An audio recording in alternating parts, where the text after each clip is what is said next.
Now question number 4, ठीक है। अब क्वेश्चन नंबर 4 जब हम रीड करेंगे तो उसमें दिया है a copper wire has diameter 0.5 mm। तो डायमीटर कितना है बच्चों उसका 0.5 mm, ठीक है। And resistivity of 1.6 into 10 raised to -8 ohm metre. तो ओम मीटर अगर है तो भाई ये रेजिस्टिविटी है, बराबर है, और 1.6 into 10 raised to -8 है, ये गिवन है। What must be it length, इसका लेंथ क्या होना चाहिए, बराबर। अगर इसका रेजिस्टेंस है 10 ओम्स, इसका लेंथ क्या होना चाहिए अगर इसका रेजिस्टेंस कितना 10 ओम। ये पहला पार्ट का है, आपको लेंथ फाइंड करना है, पहले पार्ट में आपको लेंथ फाइंड करना है। दूसरे पार्ट में ये कह रहा भाई कि नया रेजिस्टेंस क्या होगा, पहले का रेजिस्टेंस कितना है 10, समझ में आ रहा है?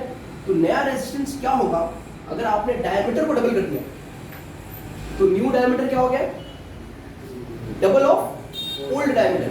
ये मैंने रिलेशन लिखा, नया वाला डायमीटर क्या हो गया, डबल ऑफ ओल्ड डायमीटर। समझ में आया सब? ठीक है, चलो सॉल्व करते हैं। तो सबसे पहले जब हम ये लेंथ फाइंड कर रहे हैं तो रेजिस्टिविटी का जब मैं फॉर्मूला लिखता हूँ तो R इंटू ए अपॉन एल होता है। एरिया तो दिया नहीं है बच्चों, बराबर है, तो वो क्या है R into pi are square upon L. Radius भी नहीं दिया, क्या दिया, डायमीटर। तो डायमीटर के हेल्प से हम रेडियस पहले फाइंड करेंगे, और रेडियस फाइंड करने के बाद में ये फॉर्मूला बना लेंगे, L is equal to R into pi into R square upon rho. यहाँ से ये फॉर्मूला बनाया, और ये फॉर्मूला को यूज करके हम सबको सॉल्व करेंगे, हमारा फॉर्मूला क्या लेंथ हो जाएगा। नहीं समझा? समझ में आप लोगों को?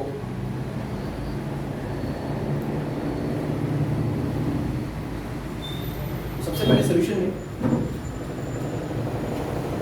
डायमीटर इक्वल टू 0.5 mm, ये गिवन है। Therefore radius equals to 0.5 by 2 mm,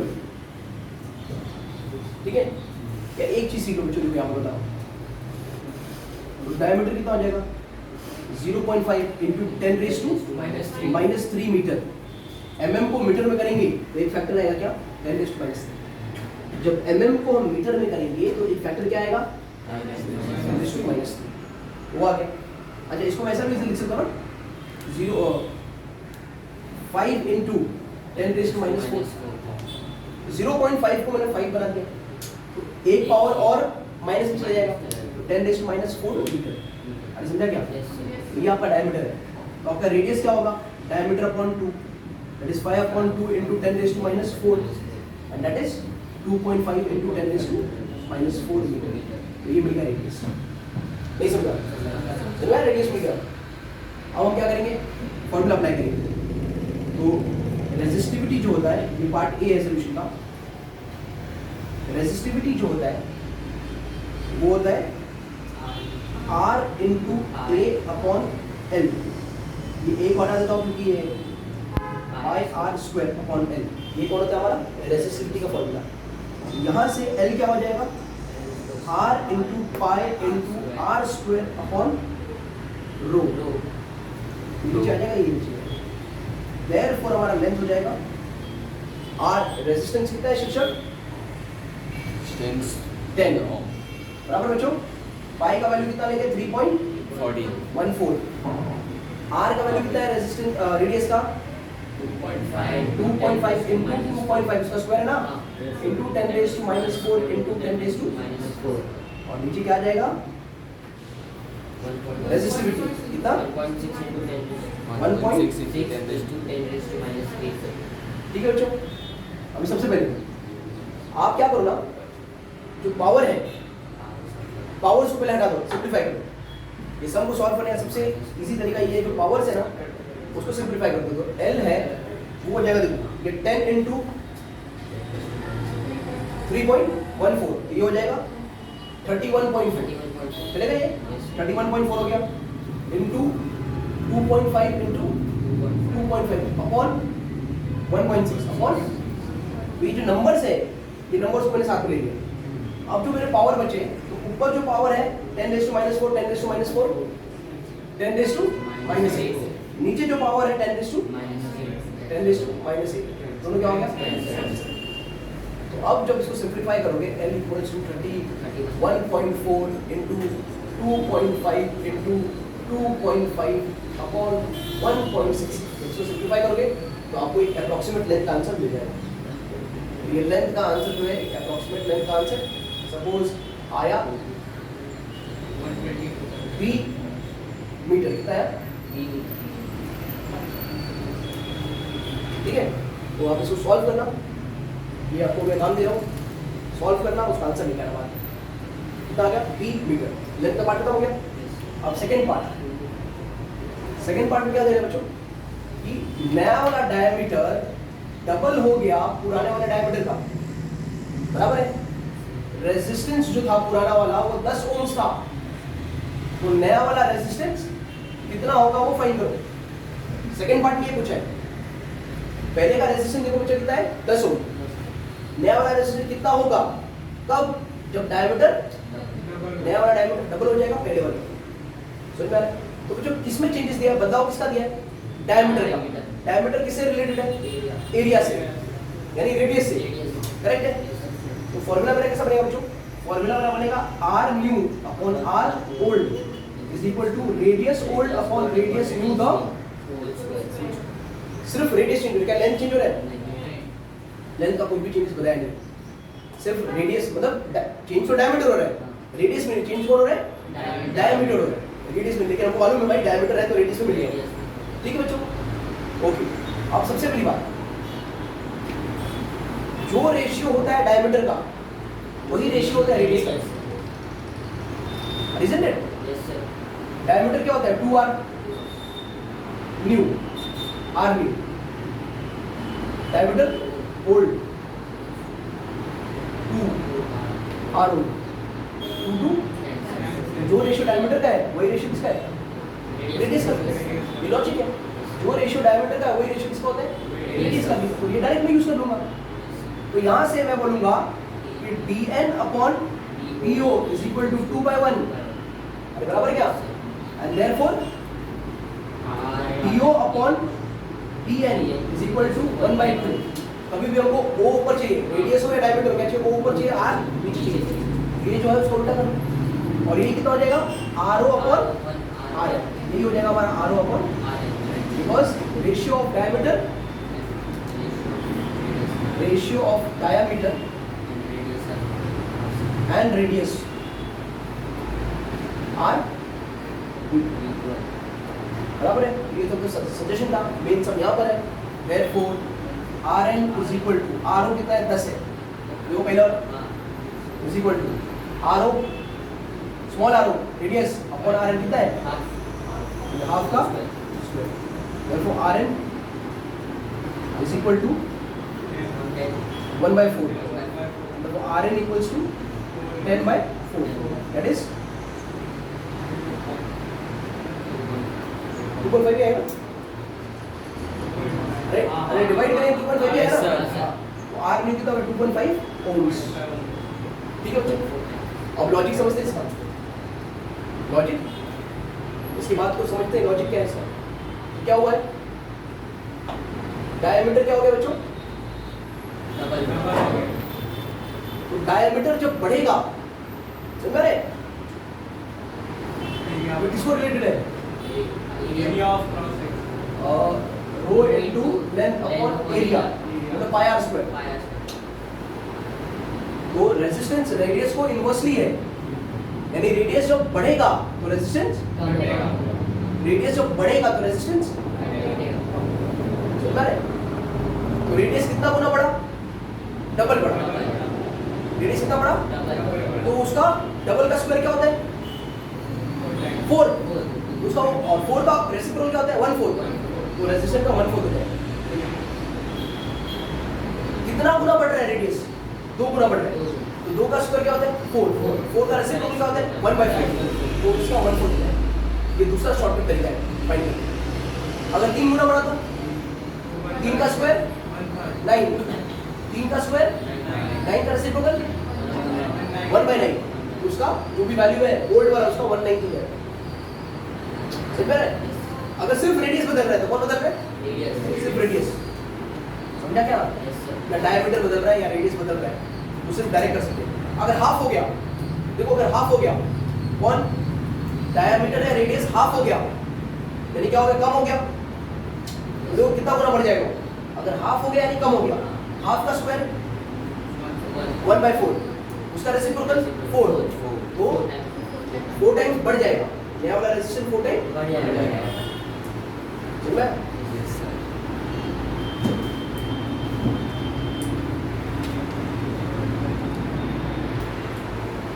तो जो क्वेश्चन नंबर 5 में मैं सिर्फ एक तरीका सिखा रहा हूँ तुमको कि कभी-कभी डायरेक्ट गिवन डेटा के लिए की जरूरत नहीं है।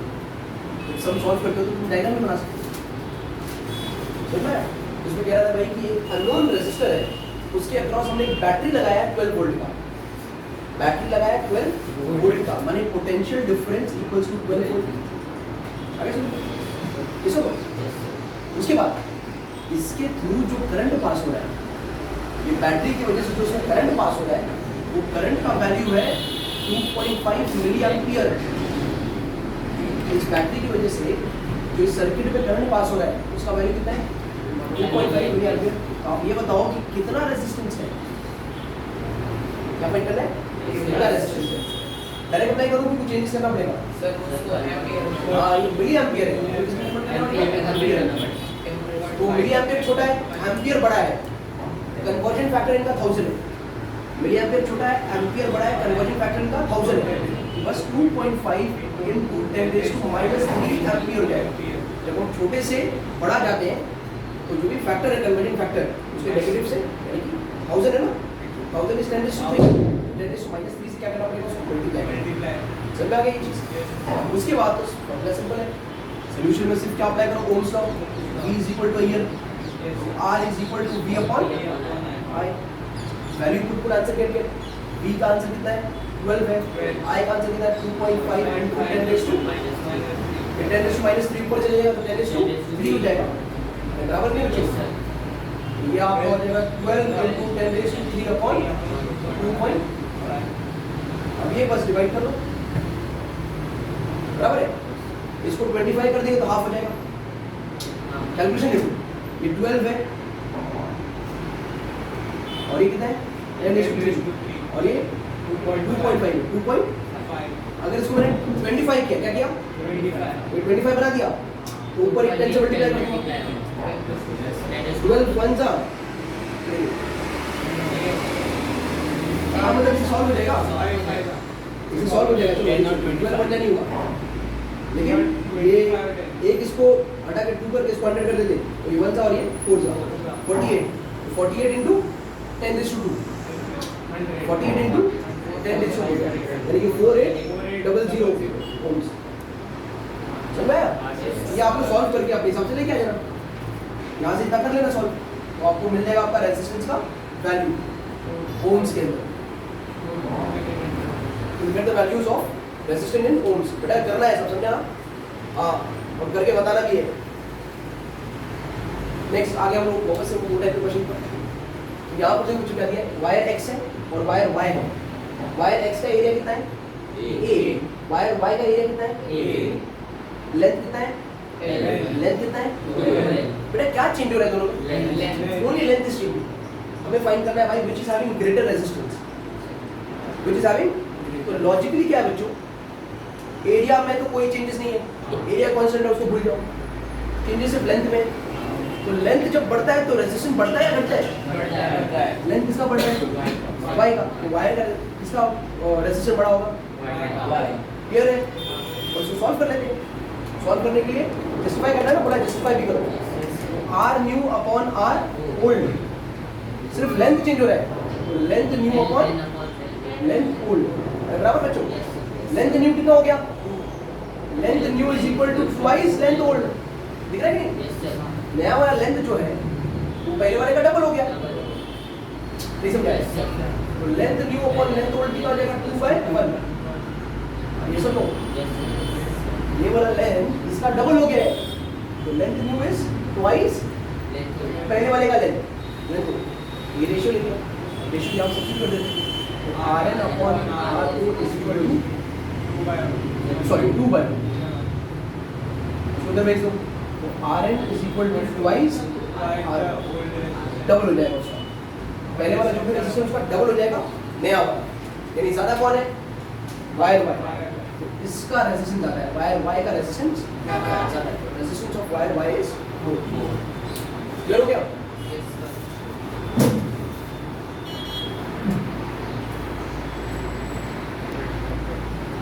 So बच्चों नाउ क्वेश्चन नंबर 7, 8 एंड 9, अभी 3 क्वेश्चन देखते हैं।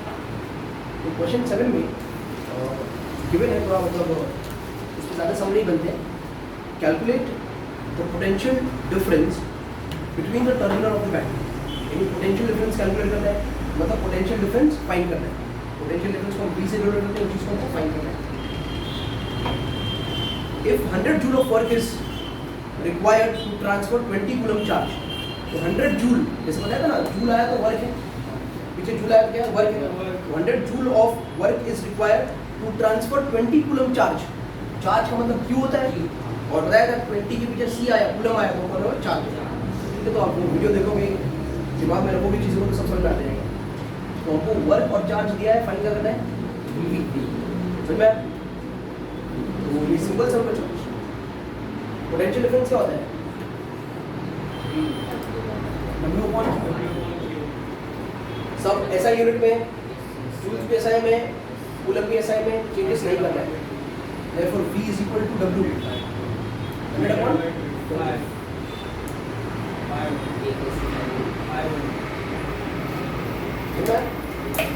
यहाँ पर आते हैं, अब ये सब में एक्चुअली क्वेश्चन नंबर 8 में पहले थोड़े थ्योरी क्वेश्चन है, जैसे कूलम डिफाइन करना है तो आप डिफाइन कर दोगे, और बाद में relationship between electric current, charge and time. What is the relationship between electric current, charge and time? I is equal to Q upon T, ये सेकंड पार्ट है। सॉरी Q by T, हाँ वो थोड़ा ध्यान देना, I is equal to Q by T, ठीक है, ये रिलेशन है between electric current, charge and time, ये सेकंड पार्ट में पूछा है। और थर्ड पार्ट में सॉल्व करना है, अगर टाइम 20 मिनट्स है, करंट 20 मिली एम्पियर है, चार्ज कितना होगा ये हमें फाइंड करना है। तो सबसे पहले ये टाइम किसमें दिया बच्चों, ऐसा यूनिट नहीं है, तो 20 इंटू 60 ये सेकंड्स हो जाएगा, मिनट को आपने 60 से मल्टीप्लाई कर दिया तो सेकंड होगा, ठीक है। और ये किसमें मिली एम्पियर में, इसको एम्पियर में करना पड़ेगा, तो 200 इंटू 10⁻³ -3, अब इधर का 2 पॉजिटिव और 3 नेगेटिव हो जाएगा, 2 इंटू 10⁻⁻1 बराबर कि नहीं, करेक्ट। अब क्या करते हैं, Q फाइंड करते हैं, तो Q क्या होता है IT, अगर I is equal to Q by T है तो Q क्या हो जाएगा I क्या वैल्यू और T का वैल्यू 20 इंटू 60, ठीक बच्चों। अब क्या करते हैं, है ना, अरे ये 0.1 है, तो उसको अगर इसके 0 से मल्टीप्लाई करते तो 1 हो गया, -1 और +1 कैंसिल हो गया, क्या बचा 4 इंटू 60, 4 6 240 क्या 240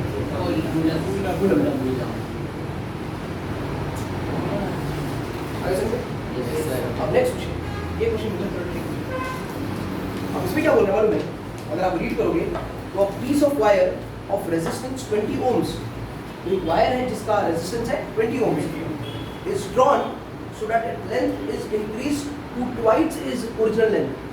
तो अगर ये वायर है, इसको मैं खींचूं, ये बोला इट इज ड्रॉन, यानी इसको खींचा गया है ताकि इसका लेंथ जो अभी है उससे क्या हो गया, उसका डबल हो गया। तो अभी ये लेंथ है, इसको जब मैंने खींचा तो लेंथ कितना हो गया, ये बोल रहे हैं। अरे बच्चा लेकिन ये थोड़ा मोटा है ना, अभी जब खींच रहा हूँ डबल हो रहा है तो लेंथ, ये एरिया भी क्या हो रहा है, ये सब में वो चीज़ नहीं है, तो हम लोग क्या लगेगा, सिर्फ लेंथ का चेंजेस दिया है, तो अपन क्या करेंगे, सिर्फ और सिर्फ लेंथ का चीज़ अप्लाई करेंगे, पर ये सब ऐसा नहीं है, समझ में आ रहे हो। हालांकि ये आंसर डायरेक्ट भी आ जाएगा, उसमें कोई प्रॉब्लम नहीं है, लेकिन फिर भी ये सब ऐसा नहीं है, उनको चीज़ों को अप्लाई करके करना पड़ेगा, ठीक है। तो इसमें प्रॉब्लम ये है कि एरिया का रेशियो क्या हो गया, एरिया हाफ ही होगा, जब मैं खींचूंगा तो क्या एरिया भी हाफ होगा, लेंथ डबल और तो एरिया हाफ हो जाएगा। हाँ डायरेक्ट थोड़ी बोल सकते हैं सर, उसको फाइंड करना पड़ेगा। हम डायरेक्ट नहीं बोल सकते, हमें क्या करना पड़ेगा, उसको फाइंड करना पड़ेगा। ऐसा मालूम पड़ा तो सिर्फ इधर से स्ट्रेच हो रहा है, ये वाला पार्ट स्ट्रेच हो रहा है और ये वाला पार्ट ऐसे ही मोटा है, इधर का पार्ट ऐसे ही मोटा है, सिर्फ बीच में से स्ट्रेच करते हो तो अपने क्या करना पड़ेगा, एरिया को फाइंड करना पड़ेगा। तो ये फाइंड करने के लिए हमको क्या करना पड़ेगा, volume of wire original will be equal to volume of wire अरे है कि नहीं, पहले जो वॉल्यूम होगा वायर का वही वॉल्यूम बाद में भी होगा, volume will remain same. Wire कौन सा शेप में होता है, सिलेंडर, सिलेंडर का वॉल्यूम क्या है, pi are square h, pi are square h. लेकिन कहने की बात ये है बच्चों, ये ओरिजिनल होगा और ये भी ओरिजिनल होगा, ये पाई होगा, ये न्यू होगा और ये भी न्यू होगा। बच्चों एच का मतलब हाइट होता है ना, और हाइट को हम लेंथ भी बोल सकते हैं, एच का मतलब हाइट होता है, हाइट को हम क्या बोल सकते हैं, लेंथ। पहले तो पाई और पाई कैंसिल करते हैं यहाँ से, समझे बात, यहाँ से पाई और पाई क्या हो गया, कैंसिल, ठीक है। तो अब radius O square L O is equal to R N square into L N ना, लेंथ। अब मैं क्या करता हूँ, लेंथ का रेशियो निकाल लूँ, लेंथ का रेशियो निकाल लो। देखो यहाँ पर इसको ऐसा हो जाएगा R O upon R N the whole square, इसको इधर रखा, इसको इधर लिख देगा और द होल स्क्वायर कर दिया is equal to L N upon क्या is equal to L N upon L O. अरे पक्का, अच्छा एक चीज गलती हो गया, मालूम है क्या, इसको मैं रब करता हूँ क्योंकि मुझे एरिया का रिलेशन फाइंड करना है ना, मैं रेडियस क्यों फाइंड कर रहा हूँ, मुझे तो एरिया का रिलेशन चाहिए, मैं रेडियस क्यों कर रहा हूँ, तो नेसेसरी नहीं मुझे रेडियस चाहिए, बराबर, मुझे किसका चाहिए, एरिया का। तो मैं थोड़ा सा कट करता हूँ, ठीक है। और ये पाई आर स्क्वायर जो है, ये पाई आर स्क्वायर जो है, ये कौन होता है, एरिया। पाई आर स्क्वायर कौन सा है, एरिया। तो ये area old into length old is equal to area new into length. और ये पीछे ना बच्चों, रेडियस की बारे में एरिया निकाल दो, बिल्कुल इजी रहेगा। तो area old upon area new is equal to length new upon length old. ये भी तो काम करेगा बिल्कुल, इसको यूज करना। अब बताओ लेंथ न्यू क्या बोल रहे हैं, जब हम ड्रॉ करते हैं तो लेंथ नया क्या हो जाए, डबल लेंथ ओल्ड। तो यहाँ से मैं इसको कैसे लिख सकता हूँ बच्चों, L N upon L O is equal to 2 by L N upon L O equal to 2 by, बराबर है। तो जब फॉर्मूला अप्लाई करूंगा मैं, जब मैं फॉर्मूला अप्लाई करूंगा R N upon R O is equal to length new upon length old, बराबर जो into area old upon area, ठीक है। तो बताओ आर एन आर ओ कितना है 20, L N by L O 2 by A O by A N, इसको equal है बच्चा, ये भी क्या आएगा 2 बाय, समझा क्या, ये कितना जाएगा, R N equals to 4 into 20, R N equals to